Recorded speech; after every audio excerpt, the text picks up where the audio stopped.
Hörmətli izləyicilər, mən Elnur Rəsulov. Amarkes Global Broker şirkətinin hər birinizi salamlayıram. Bugün sizinlə günləş bazar analizini paylaşacağıq. İlk öncə dollar indeksi nəzər salaq. Bildiyimiz kimi Amerikada bu həftə inflyasiya 2,4% açıqlanmış oldu. Hansı ki 2,5% proqnoz edilmişdi. Yəni gözlənilenden aşağı olmuş oldu. Əlavə olaraq hörmətli izləyicilər, dünənlər Amerikadan açıqlanan istehsalçı qiymət indeksinin də 0,1% olmasıyla bir mənada Amerikada inflyasiya səviyyəsinin əslində federal ehtiyatların hədəf səviyyəsində olduğu görülmüş oldu və bundan dolayı Donald Trump yenidən federal ehtiyatların sədri Jeremy Powell-a faiz dərəcəsini aşağı salmaqla bağlı bir mənada təzyiq etmiş oldu və hətta açıqlama vermiş oldu ki, faizləri artıq aşağı çəkməliyik, çünki inflyasiya aşağıdır.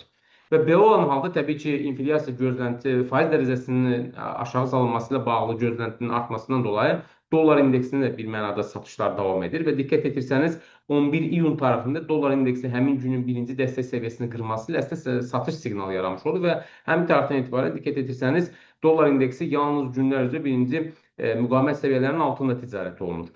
Bu gün də nə qədər ki dollar indeksi bu günün birinci müqavimət səviyyəsi olan 97,921 səviyyəsini qırıb onun üzərinə bağlanmazsa, biz dollar indeksində enişlərin davam edəcəyini proqnoz edə bilərik. Və xüsusilə hörmətli izləyicilər, bildiyimiz kimi federal ehtiyatların növbəti görüşü 18 iyunda baş tutacaq və bu görüşdə faiz dərəcəsini aşağı salmaqla bağlı gözləntilər yüksəkdir hal-hazırda. Və ondan dolayı da qeyd etdiyimiz kimi texniki analiz nöqteyi nəzərdən nə qədər ki dollar indeksi günlər üzrə birinci müqavimət səviyyələrinin üzərində bağlanmazsa, biz dollar indeksinin satışın davam edəcəyini proqnoz edə bilərik. Hörmətli izləyicilər, bir digər maliyetimiz avro-dollar valyuta cütlüyüdür. Avro-dollar valyuta cütlüyündə də əslində dollar indeksinin ucuzlaşmasından dolayı, xüsusilə Amerikada inflyasiya göstəricilərinin aşağı gəlməsindən dolayı diqqət etirsəniz avroda da yenidən yüksəliş başladı və 11 iyun tarixində avro-dollar valyuta cütlüyü həmin günün birinci müqavimət səviyyəsini qırdı və həmin tarixdən etibarən avro-dollarda yüksəliş davam edir. Gün ərzində nə qədər ki avro-dollar valyuta cütlüyü bu günün birinci dəstək səviyyəsi olan 1,15030 səviyyəsinin qırıb onun altına bağlanmazsa, biz avro-dollar valyuta cütlüyündə yüksəlişin davam edəcəyini proqnoz edə bilərik. Hörmətli izləyicilər, bir digər maliyetimiz GBP-USD valyuta cütlüyüdür. GBP-USD valyuta cütlüyü də bir mənada dollar indeksində olan ucuzlaşmadan dolayı yüksəlməyə başladı və diqqət etsəniz, dünən həmin günün birinci müqavimət səviyyəsini qırdı və GBP-USD valyuta cütlüyü həmin səviyyənin üzərində bağlanmış oldu. Lakin GBP-USD valyuta cütlüyündə olan yüksəliş məhdud səviyyədə ola bilər. Çünki dünən İngiltərədən açıqlanan eyni zamanda məlumatlar da əslində negativ idi. Belə ki, İngiltərədə aprel ayı üçün ümumi daxili məhsulun artımı mənfi 0,3% oldu. Yəni, əslində iqtisadi geriləmə var aprel ayı üçün və bundan dolayı da bir mənada GBP-USD-də olan yüksəliş məhduddur. Və diqqət etsəniz, bu gündə yəni bu günün birinci dəstək səviyyəsini qırdı. Əgər gün ərzində nə qədər ki GBP-USD valyuta cütlüyü bugünkü dəstək səviyyəsi olan 1,35492 səviyyəsinin altına bağlanarsa, biz GBP-USD valyuta cütlüyündə enişin davam edəcəyini proqnoz edə bilərik. Hörmətli izləyicilər, bir digər maliyetimiz qızıldır. Bir öncəki videolarımızda da qeyd etmişdik ki, əslində qızılda hər aşağı yönlü korreksiya bir mənada alış üçün böyük fürsətlər yaratmış olur.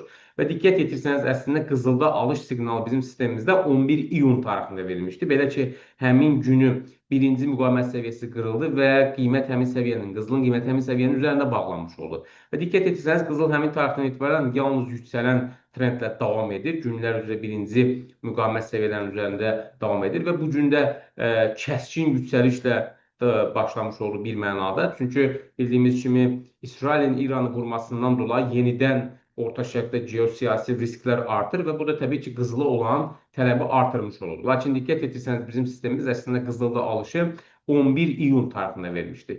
Və gün ərzində nə qədər ki, qızılın qiyməti bu günün birinci dəstək səviyyəsi olan 3350 dollar səviyyəsinin qırıb onun altına bağlanmazsa, biz qızılda yüksəlişin davam edəcəyini proqnoz edə bilərik. Hörmətli izləyicilər, bir digər maliyetimiz Brent markalı neftdir. Brent markalı neftdə də texniki analiz nöqteyi nəzərdən yanaşsaq, diqqət etirsəniz, 11 iyun tarixində əslində bizim sistemimiz alış siqnalı vermişdi.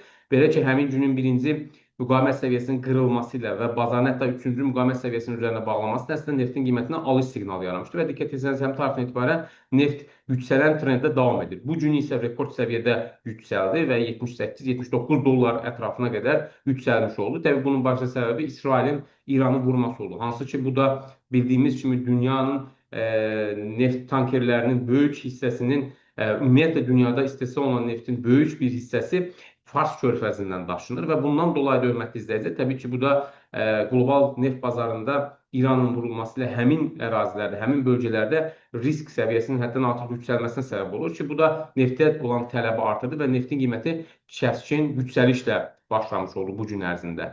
Və texniki analiz nöqteyi-nəzərdən nə qədər ki, neftin qiyməti bu günün birinci dəstək səviyyəsi olan 69 dollar səviyyəsinin qırıb onun altına bağlanmazsa, biz neftin qiymətində yüksəlişin davam edəcəyini proqnoz edə bilərik. Hörmətli izləyicilər, bir digər maliyyə S&P 500 indeksidir. S&P 500 indeksinə diqqət etirsəniz, əslində 6 iyun tarixində alış siqnalı yaranmışdır və həmin günün birinci müqavimət səviyyəsinin qırılması ilə və S&P 500 indeksinin həmin səviyyənin üzərində bağlanması əslində Amerikan S&P 500 indeksi fond indeksində yüksəliş trendi başlamış oldu. Diqqət etsəniz, həmin tarixdən etibarən 1, 2, 3, 4, 5 gündür ki, yüksələn trenddə davam etmiş oldu. Lakin bu gün ərzində birinci dəstək səviyyəsi qırıldı və gün ərzində S&P 500 indeksi həmin səviyyənin altına bağlanarsa, biz S&P 500 indeksində enişin davam edəcəyini və ya aşağı yönlü korreksiyanın davam edəcəyini proqnoz edə bilərik. Bunun başlıca səbəbi təbii ki, Orta Şərqdə yaranan gərginliyin, yəni İsrailin İranı vurmasından dolayı neftin qiymətinin artması oldu. Hansı ki, neftin qiymətinin artması da bir mənada Amerikada inflyasiyaya neqativ təsir edə bilər. Çünki dünyada Amerika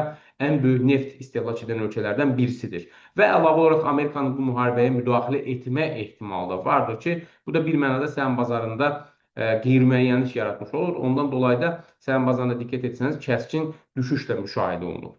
Və qeyd etdiyimiz kimi, nə qədər ki, bu gün ərzində S&P 500 indeksi bu günün birinci dəstək səviyyəsi olan 6007 dollar səviyyəsinin altına bağlanarsa, biz S&P 500 indeksini hələlik aşağı yönlü korreksiyanın davam edəcəyini proqnoz edə bilərik. Lakin ümumi fonda baxdıqda isə hörmətli izləyicilər, əgər federal ehtiyatlar faiz dərəcəsini aşağı salarsa, bu eyni zamanda yenidən səhəm bazarına müsbət təsir edə bilər.